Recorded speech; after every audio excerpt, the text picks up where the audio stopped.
Introduction: Love, Relationships and Spirituality, a simple guide. Hello friends, I'm so glad you've picked up this book. You might know me from my articles and talks on building a better you, a happier you. And that's exactly what we're going to explore here. We're embarking on a journey, not to a faraway land, but inwards, to the heart of what makes us human, our love relationships and our spiritual connection. This book, Love, Relationships and Spirituality, isn't about finding the perfect partner or achieving enlightenment overnight. It's about understanding yourself, understanding others, and understanding the incredible power of love and belief in something bigger than yourself. It's about building meaningful connections, navigating the ups and downs of relationships, and finding peace within, even when life throws curveballs. Think of it as a toolbox filled with practical tips, relatable examples and simple exercises designed to help you understand the language of love. We often assume everyone loves the same way we do. This isn't true. We'll explore different love languages so you can better understand how your partner expresses love and how to express it back in a way they truly feel. Build stronger relationships. Whether it's with your romantic partner, family, friends, or even yourself, we'll learn practical techniques for communication, conflict resolution, and building lasting bonds. Imagine being able to navigate disagreements with grace and understanding, instead of frustration and anger. Discover your spiritual side. Spirituality isn't about religion, although it can be. It's about connecting with something larger than yourself, finding meaning in your life, and cultivating inner peace. We'll explore simple ways to connect with your own spirituality, regardless of your background or beliefs. Heal from past hurts. Past relationships can leave scars. We'll learn how to identify these wounds, forgive ourselves and others, and move forward with strength and resilience. Imagine releasing the baggage holding you back and opening yourself up to future happiness. Cultivate self-love. The foundation of any healthy relationship is a healthy relationship with yourself. We'll explore practical ways to boost your self-esteem, practice self-compassion, and embrace your unique beauty, inside and out. Live a more fulfilling life. By integrating love, healthy relationships, and spirituality into your daily life, you will unlock the potential to discover more meaningful and fulfilling existence. This book is written in plain English, with examples you can easily relate to. We'll use stories, metaphors, and real-life scenarios to illustrate key concepts. There are no complicated theories or confusing jargon here, just simple, practical advice that you can start implementing today. This isn't a passive read. I encourage you to actively engage with the material, reflect on your own experiences, and most importantly, put these ideas into practice. It's a journey of self-discovery, and I am here to guide you every step of the way. By the end of this book, my hope is that you will have a clearer understanding of love, relationships, and spirituality, and be equipped with the tools to build a more fulfilling and meaningful life. Are you ready to begin? Let's jump in. All right, champion, let's do this. Get ready to rumble with your inner self because we're about to embark on the journey inward. You deserve to unleash your greatness. Chapter 1: The Journey Inward, Finding Your True North. Listen up, superstar. Have you ever felt lost at sea, tossed around by waves with no land in sight? That's what life feels like when you don't know yourself. The truth is, you've got a compass inside you, a true north, that always points the way. But it only works if you know how to read it. This chapter is your treasure map. We're diving deep into self-awareness, understanding what makes you you. It's about uncovering your core values, those beliefs that drive your decisions, fuel your passions, and make you the incredible individual you are. Think of it like this. Imagine building a house without a blueprint. It'd be a chaotic mess, right? Your life is the same. Without understanding your values, you're building a life without a solid foundation. So how do we find this true north? 2 powerful tools. Journaling. Pour your heart onto the page. Don't censor yourself. Write about your fears, your dreams, the things that make you tick. Ask yourself tough questions. What makes me truly happy? What am I passionate about? What are my non-negotiables? Writing it down makes it real. Example: John felt unfulfilled at his job. Through journaling, he realized he deeply valued creativity and helping others. His true north steered him toward a career where he could use his artistic talents to make a positive impact in community. Meditation. It's not about chanting OMMM all day, but about quieting the noise in your mind. Even 5 minutes a day of mindful breathing can make a huge difference. It allows you to observe your thoughts and feelings without judgment, creating space for self-discovery. When you remove the noise, you connect with your inner wisdom. Example: Maria was constantly stressed and snapping at her family. Regular meditation helped her become aware of her triggers and detach from reactivity. She found patience and understanding she never knew she had. Why is this important? Because knowing yourself is the rock-solid foundation for everything else. Healthy relationships, based on honest self-expression. Spiritual growth, rooted in understanding your place in the world. It's time to invest in you. This journey isn't always easy, but I promise you it's worth it. Start today, grab a journal, close your eyes, and take that first step inward. Your true north is waiting to guide you. Now go get it. Alright champion, let's dive into chapter 2, Love More Than Just a Feeling. Listen up, because this is huge. We've all heard love songs, seen romantic movies, and maybe even felt those butterflies. But true love? It's so much bigger than that fleeting rush. It's not just a feeling. It's a decision, it's an action, it's a commitment you make every single day. Think about it. Self-love is the foundation. You can't truly love anyone else if you don't love and respect yourself first. It's like trying to pour water from an empty cup. Fill your own cup first. Then there's familial love, the bond with your family. Sometimes that love is messy, complicated, maybe even painful. But real love means choosing to support them, to be there for them, even when it's hard. Maybe your brother always leaves his dishes in the sink. Choosing to wash them once in a while isn't because you feel like it. It's an act of love. Platonic love, the love between friends, is just as important. It's about being a reliable, supportive, and honest friend. It's about celebrating their successes and offering a shoulder to cry on during their struggles. It's showing up, even when you're tired. And yes, romantic love. It's amazing, but it's not just about the grand gestures or the butterflies. It's about choosing to work through disagreements, to communicate openly, and to support each other's dreams. Let's say John's partner wants to start a business, and John is scared. Love isn't ignoring his fears. It's supporting his partner while working through his own anxieties. Love isn't always easy. It requires effort, patience, and understanding. It means sometimes doing things you don't feel like doing because you know it will benefit the other person. It means choosing kindness over anger, forgiveness over resentment. So, I challenge you, start acting with love. Decide now. Who can you show love to today? It could be a simple act of kindness, a heartfelt conversation, or just being present for someone who needs you. It's time to make a change. You are loved. Alright champions, buckle up, because right here, right now, we're diving headfirst into the most important love affair of your life, the one you have with yourself. This is Chapter 3, The Art of Self-Love, the Wellspring of Relationships. Listen, I get it. Self-love? Sounds fluffy, right? Like something reserved for yoga retreats and bubble baths. Though, hey, both are pretty awesome. But let me tell you, self-love isn't some woo-woo concept. It's the ROCK solid foundation on which every single healthy relationship in your life is built. Think of it like this.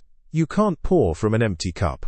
If you're constantly beating yourself up, criticizing your flaws and feeling unworthy, what do you have to offer anyone else? Lack of self-love is a relationship saboteur, plain and simple. You might become overly needy, seeking constant validation from others. Or maybe, you push people away, afraid they'll see the real you and reject you. This is a trap. So how do we cultivate this elusive self-love? Here are some actionable steps you can take, starting today. Self-compassion is your superpower. Talk to yourself like you would talk to your best friend. Would you call your friend stupid for making a mistake? No way. Extend that same kindness to yourself. When that inner critic pipes up, challenge it. Ask yourself, is this thought helpful? Is it true? Acceptance isn't resignation. This doesn't mean you have to love every single thing about yourself. It means acknowledging your imperfections and choosing to accept them as part of what makes you you. We're all works in progress. Boundaries are your best friend. Saying no is an act of self-love. Protecting your time, energy, and emotional well-being is non-negotiable. You deserve to be treated with respect, and setting boundaries is how you teach others how to treat you. This is not selfish, it's self-respect. Remember John, who used to say yes to everyone, leaving him drained and resentful. Once he started setting boundaries, he felt empowered, and his relationships blossomed because he was acting out of genuine choice, not obligation. Remember, self-love isn't a destination, it's a journey. There will be days when you stumble, days when you feel like you're back at square one. That's okay. Dust yourself off, remind yourself of your worth, and keep moving forward. The more you nurture your relationship with yourself, the healthier, more fulfilling your relationships with others will become. Believe in yourself, because I believe in you. Now go out there and shine. Alright, get ready to dive in, friend. This is your life, your story, and you're the author. Let's unlock the power of connection. Ready? Let's go. Chapter 4: Communication, the Bridge to Understanding. Hey you, ever felt like you're talking to a brick wall, or shouting into the void? Yeah, me too. That's why we need to talk about communication. It's not just about spitting out words. It's about building bridges, understanding hearts, and creating real connection. Think of it as the superglue of relationships. So how do we build these bridges? Let's start with something crucial: active listening. This isn't just passively hearing sounds. It's about truly hearing the person in front of you. Put down your phone. Make eye contact. Nod. Rephrase what they're saying. Ask clarifying questions. Show them you're present and engaged. Imagine your buddy Tom is venting about his new job. Instead of jumping in with your own job woes, try saying, "So it sounds like you're feeling overwhelmed with the responsibilities and not quite sure where to start." It validates his feelings and shows you're actually listening, not just waiting your turn to talk. Next, let's talk about honest expression. This means speaking your truth, but doing it with kindness and respect. The golden rule here is I statements. Ditch the accusatory you statements. Why? Because you statements make people defensive. An example: "You always leave your dishes in the sink," sounds angry and blaming. Instead try, "I feel frustrated when the dishes are left in the sink because it makes the kitchen feel messy, and I value a clean space." See the difference? It focuses on your feelings and needs, not blaming the other person. Now let's talk about conflict resolution. Disagreements happen. That's life. But it's how we handle them that matters. Avoid personal attacks. Stick to the issue at hand. Focus on finding a solution, not who's right or wrong. A great strategy is to take a break if things get too heated. Step away, cool down, and come back when you can both approach the conversation calmly. Remember, communication is a skill. It takes practice. You're not going to be perfect overnight. But with intention and effort, you can build stronger, more meaningful connections with everyone in your life. So go out there and start building those bridges. You've got this. All right, champion. Let's dive headfirst into something huge, something life-changing: forgiveness. Chapter 5: Forgiveness, freeing yourself and others. Listen up, because this is crucial.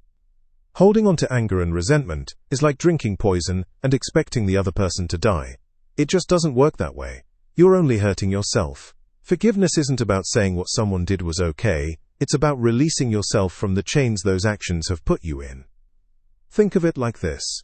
Imagine you have a heavy backpack filled with rocks labeled anger, hurt, betrayal. You carry it everywhere. It weighs you down, makes it hard to run, hard to even walk straight. Forgiveness is taking those rocks out, one by one, and throwing them away. What forgiveness isn't?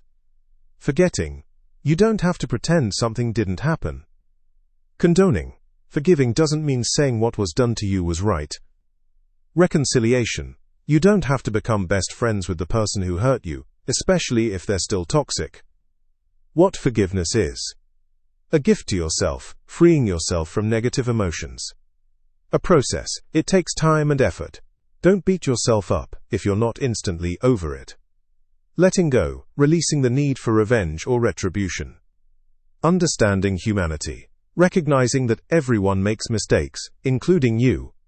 The steps to forgiveness. It's a journey, not a sprint. 1.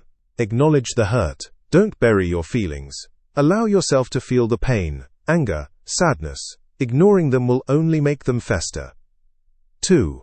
Understand your role. Seriously, did you contribute to the situation even in a small way? Honesty is key. 3. Choose forgiveness. It's a conscious decision. Say to yourself, I choose to forgive. Even if you don't feel it yet, the intention is powerful. 4. Empathy, if possible. Try to see things from the other person's perspective. What might have motivated their actions? This doesn't excuse their behavior, but it can help you understand it. 5. Let go of expectations. Stop expecting an apology that might never come. Stop replaying the situation in your head. Move on. 6. Focus on the present. You can't change the past, but you can shape your future. Invest your energy in positive relationships and experiences. Let's say there's a guy, Mark, who was cheated on by his partner. Mark could spend years consumed by anger, plotting revenge and poisoning every new relationship he enters. Mark can acknowledge his pain, take responsibility for any part he played in the relationship's downfall. Maybe he wasn't communicative enough. Choose to forgive and let go of the need for revenge. He can learn from the experience and move forward, wiser and stronger. Forgiveness is tough, no doubt about it, but it is possible. And it's one of the most empowering things you can ever do. Start small. Forgive yourself for your own mistakes. Forgive someone who cut you off in traffic. Build your forgiveness muscles. You have the power to choose freedom. Choose forgiveness. Go out there and live a life unburdened by the weight of resentment. You deserve it. Alright, friend, let's dive headfirst into Chapter 6, Healthy Boundaries, Protecting Your Heart. Listen up, because this is huge. Think of your heart like a precious garden. Beautiful, vibrant, full of life, but also vulnerable to weeds, trampling feet, and being overrun.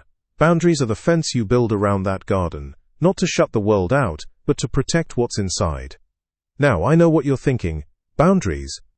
Sounds selfish. No way. It's the most loving thing you can do, for yourself and for others. Because when you're drained, resentful, and stretched too thin, you're no good to anyone. You become a depleted well, and everyone around you suffers. What are boundaries? Simple. They're your personal limits, what you're comfortable with, what you need, and what you won't tolerate. This includes your time, energy, emotions, possessions, and mental space. Let's get practical. Family. Maybe Aunt Millie calls every day and talks for an hour about her bunions. A boundary might be saying, Aunt Millie, I love you, but I only have 20 minutes to chat today. Can we catch up later? Not rude, honest. Work. Your boss keeps piling on extra assignments after hours. A boundary. I'm committed to my work, but my hours are 9 to 5. I'll prioritize these tasks during work hours. Friendships. A friend constantly asks for favors, leaving you exhausted. A boundary. I'm not able to help you with that this time, but I want to support you. Romantic relationships. Your partner reads your texts without asking. A boundary. I value my privacy, and I expect my privacy to be respected. I'll respect yours as well. Key things to remember. Be clear, don't hint, don't beat around the bush. Say what you need directly. I need some time alone right now. Be consistent. Boundaries only work if you maintain them. Don't give in just because it's easier in the moment. Prepare for pushback. People might not like it at first. They're used to the old you. That's their issue, not yours. Stand firm.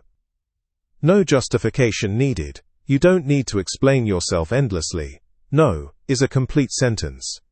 Respect others. Boundaries. This goes both ways. Be mindful of their needs and limits too. Building healthy boundaries isn't about being mean or controlling. It's about honoring yourself, your needs, and creating more honest, fulfilling relationships. It's about taking control of your life and creating a space where you can thrive. So go out there and build your fence. Plant some beautiful flowers in your protected garden. You deserve it. Alright, champion, let's dive headfirst into the incredible power of empathy. Chapter 7. The Power of Empathy. Walking in Another's Shoes. Hey you. Ever felt truly connected to someone? Like you just get them? That's empathy at work, my friend. Empathy isn't just feeling sorry for someone. It's about slipping into their shoes, feeling what they feel, seeing how they see. It's understanding their world, even if it's different from yours.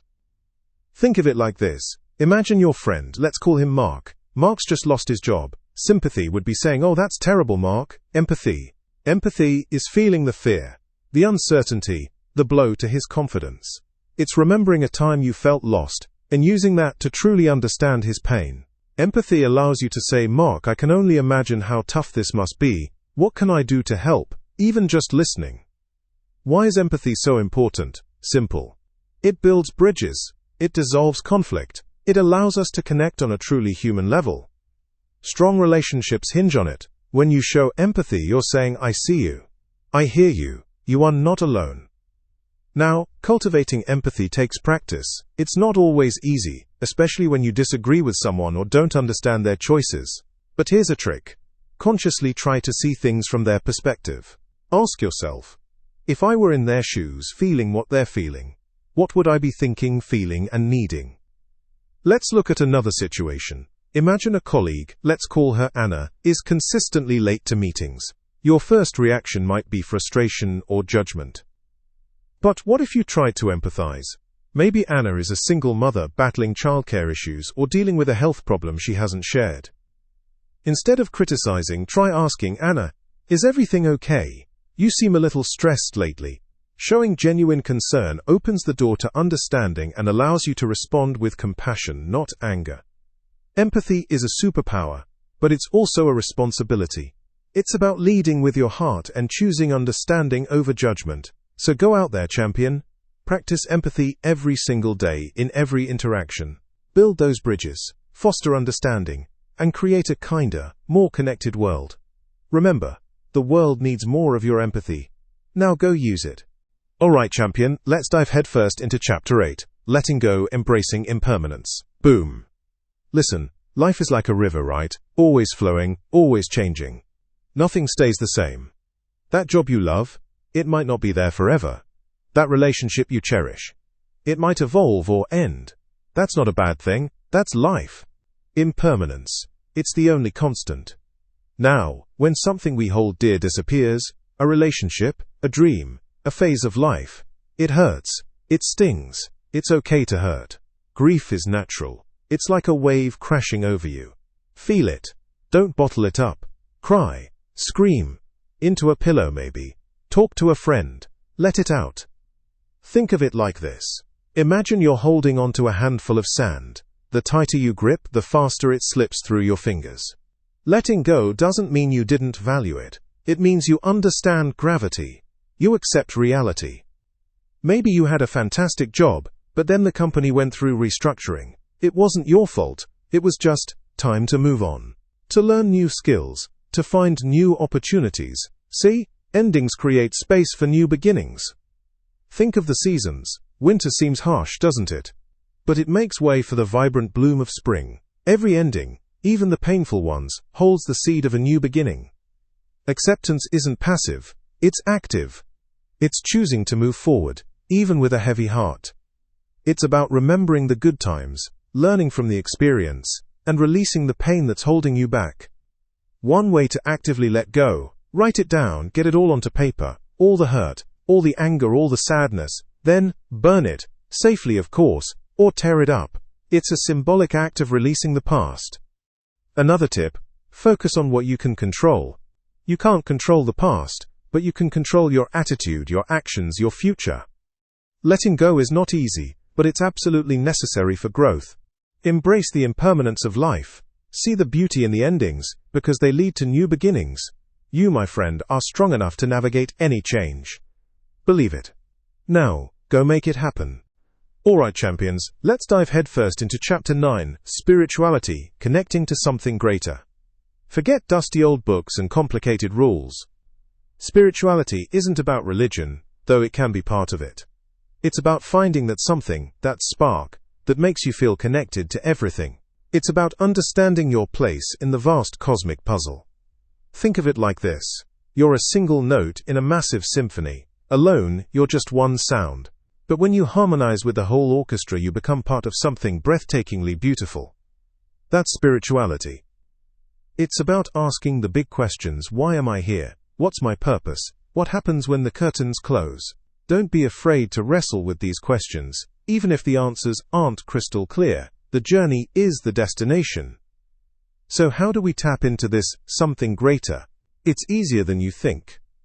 Gratitude, baby, gratitude. Start noticing the good stuff. The warm sun on your face, a friend's silly joke, a tasty cup of coffee. These tiny moments, when appreciated, build a powerful sense of connection.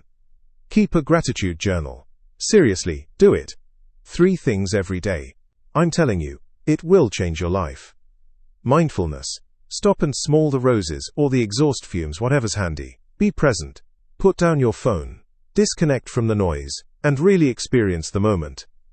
Feel the ground beneath your feet. Hear the birds singing. Taste the food you're eating. The present is the only place you'll ever truly live, so be fully there.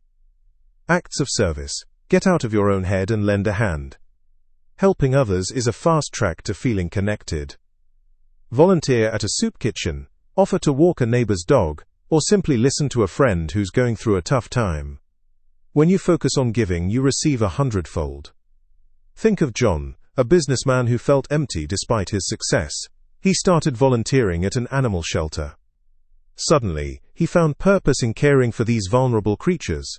He felt a connection, a meaning, he never found in boardrooms. Spirituality isn't some mystical, unattainable thing. It's about finding meaning in the mundane, connecting with yourself, others, and the world around you. It's about recognizing that you are part of something bigger, something powerful, something amazing, and it all starts with you taking that first step, today. Right now. So get out there and start connecting. The universe is waiting. All right, champions, get ready to ignite your inner fire. I'm here to tell you that you've got everything inside you to build the life you crave. We're not just talking about surviving, we're talking about thriving. Let's dive into Chapter 10, the role of faith, believing in the unseen. Faith. It's not just for Sundays, people. It's the engine that keeps us going when the road gets rough. I'm talking about believing in something bigger than yourself. Whether that's a higher power, the goodness of humanity, or even just your own darn ability to get through the tough times. Think about it. Have you ever started a project, a relationship, a new career, something that scared you half to death? What got you through those first shaky steps? Faith that you could learn, that you could grow, that you could eventually succeed. In our relationships, faith is the glue that holds everything together. It's trusting that your partner has your best interests at heart, even when you disagree. It's believing that they're capable of change and growth, even when they mess up. Now let's be real, faith isn't about blind optimism. It's not about ignoring red flags or pretending problems don't exist. That is foolish. It's about confronting reality with a hopeful heart. It's about acknowledging the darkness but choosing to focus on the light.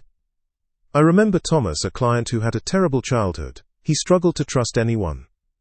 He had to intentionally build faith in himself by keeping small promises to himself. Once he started trusting himself, he was able to extend trust to others. That's faith in action. But be warned, faith can also be a double-edged sword. Blind faith, unquestioning faith, can lead to manipulation and disappointment. It's important to balance faith with discernment. Ask questions, observe actions, trust your gut. So how do you cultivate faith? Start small. Believe in the power of a kind word, a helping hand, a moment of connection. Look for evidence of good in the world. Nurture your inner spirit through meditation, prayer, or whatever brings you peace. Remember, faith isn't a destination, it's a journey. It's a muscle that needs to be strengthened through use. So go out there, take a leap of faith and watch what happens. You might just surprise yourself with how high you can fly. Don't just wait, create. All right, trailblazers, get ready to dive deep. We're cracking open Chapter 11. Relationships as mirrors, learning from each other. Ever looked at someone else and thought, ugh, I can't stand that? Guess what? That feeling, that intense dislike, is often a flashing neon sign pointing directly back at you. Think of relationships, romantic, family, friends, even casual acquaintances, as giant, slightly warped mirrors. They reflect back aspects of ourselves, often the ones we try to hide, ignore, or aren't even aware of. Here's the deal, what irritates you most in others often represents something you either suppress in yourself, secretly admire, or fear you possess. Let's say a guy named Tom gets furious when he sees someone procrastinating. He might think, they are so lazy. But maybe, just maybe, Tom is a perfectionist who puts so much pressure on himself to avoid mistakes that he secretly envies the other person's perceived freedom. Or, perhaps, he is subconsciously afraid to procrastinate. It's not about blaming, it's about understanding. Next time you feel a surge of annoyance towards someone, pause. Ask yourself, what is this really about? What does this trigger in me? Is it their bossiness? Do you suppress your own need to lead? Is it their neediness? Do you secretly crave more attention but are afraid to ask? Is it their arrogance? Are you insecure about your own accomplishments? This isn't always easy. It takes honesty. It takes courage. It takes admitting to yourself that you're not perfect. Newsflash, nobody is. But the reward is immense. By recognizing our triggers in others, we unlock powerful opportunities for self-awareness and growth. We can start to heal those hidden wounds, embrace our shadow self, and become more whole, more authentic versions of ourselves. If Tom could understand why he disliked procrastination so much, he could be kinder to himself and others. So embrace the messy, beautiful, sometimes infuriating mirror that is your relationships. They are your teachers, your guides, your allies in the journey of becoming the best you possible. Now go out there and see what you can learn. The world is waiting for you to shine. Alright friend, get ready to level up. This is your life, your chance to shine, and we're diving deep into the heart of it all. Let's unlock the magic of acceptance and change. Chapter 12. Acceptance versus change, knowing the difference. Listen up, this is huge. Knowing when to accept someone, and when to gently nudge them towards growth, is like having a secret superpower in relationships. Relationships aren't about molding someone into your ideal, it's about growing together. Think of it like this: you have a plant. You wouldn't try to force a cactus to become a rose, right? You accept the cactus for its spiky beauty, and provide the right conditions for it to thrive as a cactus. Same goes for people. Acceptance is about seeing the core of someone, their inherent goodness, even with their flaws. Maybe Mark always runs late. Instead of constantly nagging, accept that's part of who he is. Maybe he's a creative, time-blind soul. That's acceptance. Now change, that's different. Change is about growth, about supporting someone to become the best version of themselves that they want to be. It can be a gentle encouragement. Mark could set alarm reminders to be on time. You could support him by asking, what would help you get here on time next time? However, if you're trying to change someone's fundamental personality, their core values, their passions, you're setting yourself up for frustration and resentment. It's like trying to paint a cactus pink when it's green. The key is this: focus on behaviors, not character. You can't change who someone is, but you can influence their actions by setting boundaries, communicating needs, and offering support. It's about discerning what's truly important. Is Mark being late, disrespectful, or is it just a personality quirk? Is your friend's constant complaining a sign of something deeper, or is it just their way of venting? Don't fall into the trap of thinking you can fix someone. That's not love, that's control. Real love accepts the person, quirks and all, while supporting their journey of self-improvement. It's a dance, a delicate balance. But when you get it right, relationships blossom. All right, champions, buckle up. We're diving headfirst into a chapter that can change your whole outlook on life. Cultivating gratitude, finding the blessings in everyday life. Listen, life isn't always sunshine and rainbows. We all have those days, or weeks or months, where it feels like everything is going wrong. But I'm here to tell you, there's a secret weapon hidden in plain sight. It's called gratitude, and it's the most powerful attitude adjuster you'll ever find. What is gratitude? Simple. It's noticing and appreciating the good things in your life, no matter how small. It's recognizing that even in tough times, there's always something to be thankful for. Why is it so important? Because it flips the script. Instead of focusing on what you lack, you shine a spotlight on what you have. This simple shift can drastically improve your happiness, reduce stress, and even strengthen your relationships. Think about it. When you're focused on what's wrong, you're constantly in a state of negativity. You're stressing, worrying, and feeling down.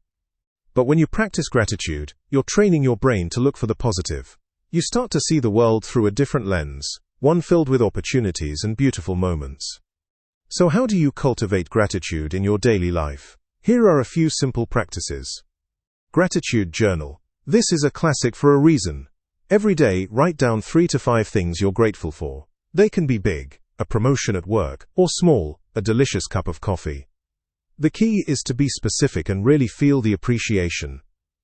Gratitude jar. Similar to the journal but more tangible. Write down things you're grateful for on slips of paper and put them in a jar. On days when you're feeling down, pull out a few and remind yourself of all the good things in your life. Gratitude mindset. Make a conscious effort to notice and appreciate the little things throughout the day. The warmth of the sun on your skin, a kind word from a stranger, a beautiful song on the radio. Express gratitude to others. Tell the people you appreciate how much they mean to you. A simple thank you can go a long way in strengthening relationships and boosting your own happiness. For example, imagine a workmate, John, who always helps you. Take a moment to appreciate him for all he does for you. Gratitude walk. Take a walk in nature and consciously look for things to be grateful for. The trees, the flowers, the birds, the fresh air. Nature is a powerful reminder of the beauty and abundance in the world. Listen, friends, gratitude isn't a one-time thing. It's a practice, a habit you cultivate over time. The more you focus on the good, the more good you'll find. So start now. Choose one of these practices and commit to doing it every day. I promise you, it will change your life. Okay, everybody, let's get fired up. Are you ready to take the reins of your life and steer it towards pure, unadulterated purpose? I'm talking about ditching the autopilot and grabbing the controls. We're diving deep into Chapter 14, Living Intentionally, Creating a Life of Purpose. Listen up, because this isn't just some feel-good fluff. This is about defining your personal mission, the reason you leap out of bed, or should be leaping, every morning.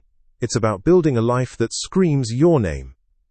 Think about it. How often do you just react to life? Wake up, go to work, binge-watch TV, repeat.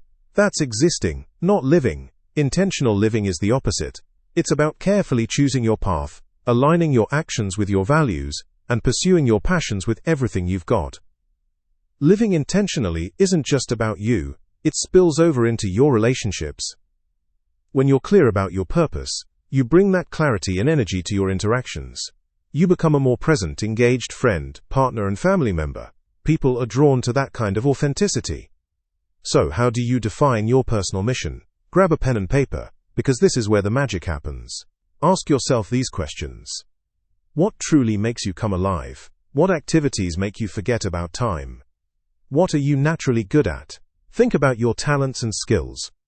What problems in the world do you want to help solve? What are you passionate about changing? What are your core values? Think about honesty, kindness, creativity, courage. What matters most to you? The answers to these questions are the clues to unlocking your purpose. For example, Leo loves helping animals, is a great communicator, and values compassion. His personal mission might be something like, to use my communication skills to advocate for animal welfare and create a more compassionate world. See how that connects passion, skills, and values. Living intentionally also means saying no to things that don't align with your mission. It's about protecting your time and energy for what truly matters. It's not always easy, but trust me, it's worth it. When you live intentionally, you'll experience a deep sense of fulfillment and meaning. You'll no longer feel like you're just drifting through life. You'll know exactly where you're going and why. And that, my friends, is a powerful feeling. Now get out there and live it.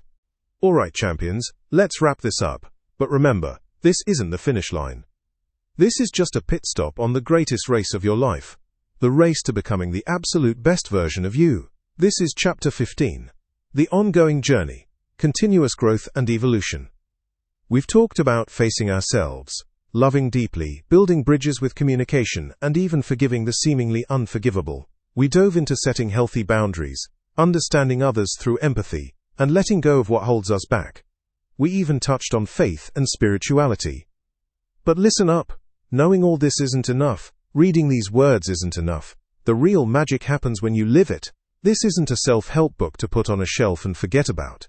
This is a roadmap for a life that's constantly getting better, brighter, and more fulfilling. Think of life as a garden. If you plant a seed, you don't just walk away and expect a beautiful flower the next day, do you? You gotta water it, weed it, give it sunlight. You nurture it, Your soul is the same. You have to constantly nourish it with all the things we've discussed. Remember the importance of self-love. It's not selfish. It's fuel. You can't pour from an empty cup, so fill yours up with kindness, compassion, and acceptance. Don't forget the power of communication. Keep practicing active listening, expressing yourself honestly, and seeking to truly understand where others are coming from. These skills are ongoing. Forgiveness. Keep working at it. Holding on to resentment is like drinking poison and expecting the other person to die. Let it go, for your sake. And always, always embrace the beauty of continuous growth. Be curious. Be open to new experiences. Read, learn, explore, challenge your beliefs, and be willing to evolve.